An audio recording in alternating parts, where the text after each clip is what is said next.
Scrolling is something that every app does, so why do so many apps get it wrong? Scroll away from these two common user experience quirks relating to scrolling in your apps.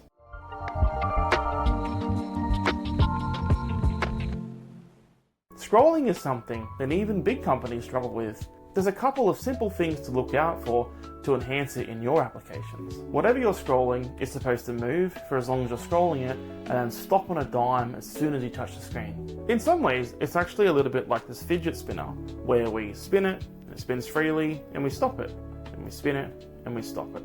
We can change directions as well if we want, and stop it. The main thing is, it spins when we want it to, and it stops when we want it to as well, right? And yet, so many things get in the way of what is supposed to be an easy and intuitive action for any user to undertake. Let's go ahead and look at the first one, misunderstanding user interaction in the scroll process.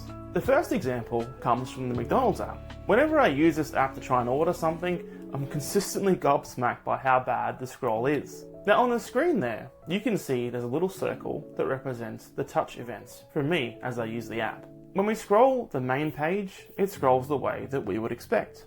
But when we try to scroll in the opposite direction, or stop the scroll, we hit this really annoying user experience bug. As we can see here, scrolling down and then trying to scroll in the opposite direction results in the scroll kind of hanging up for a second before continuing. What's actually going on here?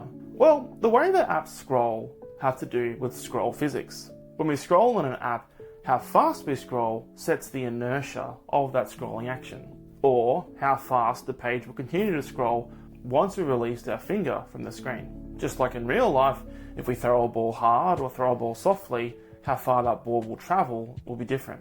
Now, confusingly, what's happening here in the scroll for this app is that we start our initial scroll and the page scrolls as per usual. But then, when we try and scroll in the opposite direction, it's like the app is getting the delta or the difference from the scroll action and applying that to the scroll that's already occurring.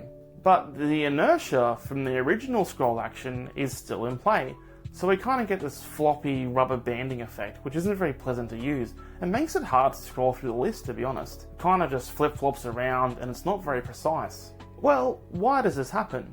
Sometimes what you see in an app is the result of multiple layers, and you might want to pass a scroll event to a control that isn't necessarily at the top of the UI stack. So you place something that recognizes the touch events on top, and then you try and pass those events into the underlying controls that the user can see. So the scrollable content might get the initial touch event in the inertia and understand that correctly, but then it doesn't really know what to do with subsequent touch events. There might be a really good reason for this. Stopping the scroll and starting it again might introduce some sort of bug in the app, for instance. But for whatever reason, it's just not a good outcome. It's not nice to use. Web apps, native apps, pretty much any app you use today is going to have a very fluid scrolling experience, broadly speaking, and that's the result of scrolling logic built up over years of user experience research. If your app is scrolling badly, you're probably not laying out the UI the way you're supposed to, and it's pretty unlikely that you're the only one that will be having that problem. So it pays to research how your particular framework is supposed to handle scrolling and then implement the appropriate best practice. Realistically, you probably shouldn't need to layer scrolling elements, and if you do, find a better way to do it than how this app handles it. The second problem we need to avoid is janky scroll. As we said at the outset, scrolling is supposed to have a fairly natural feel to it, and really, these days, phones are so powerful that we really should be able to achieve a very smooth scroll for most users and most applications.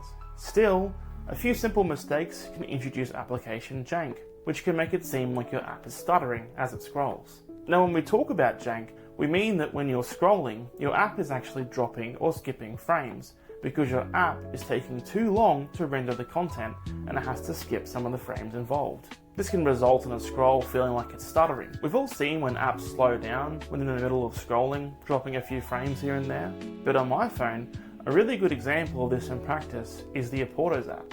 In case you're wondering what's Oporto's, well, it's just a fast food chicken shop in Australia.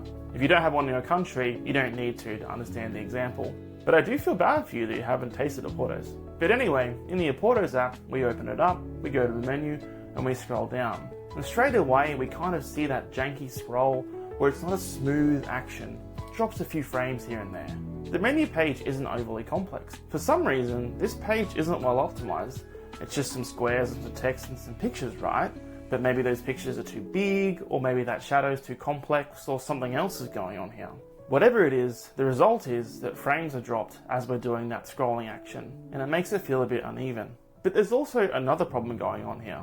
As we scroll, we see the items down the bottom fade in, and that means that possibly because these items weren't in the viewport, they hadn't been loaded just yet, and they were loaded after the user had scrolled them into view. And normally, that's good design. It's good to not load things until the user wants them, right? But then, if we scroll back up, we see the same thing happen to the items at the top of the list. That means that possibly, those items have been disposed after they've left the view. Now, if we had a list of 20,000 items, then that would make a lot of sense. But for a list of about 12 things, it's probably okay to leave those items in memory. So the scroll's already janky, and now we're getting rid of items and adding them. It's just going to exacerbate it and make it worse. And the outcome doesn't matter anyway, because the scroll is janky anyway. So why does janky scroll happen? Well, there's a lot of reasons, but in this case, it could be that the pictures are too big and they should be resized to be smaller. It's also possible that the shadow in use here could be more computationally complex than what we would think it is. And of course, the needless disposal of items in this list only adds to the performance concerns. For a list this short, it's probably okay to keep them around and not dispose of them when they leave the viewport. So there's our 2 scrolling issues that you should avoid in your applications. With a little bit of extra work and research, it can be really easy to overcome. And don't forget to subscribe to LogRocket for more user experience tips and tricks.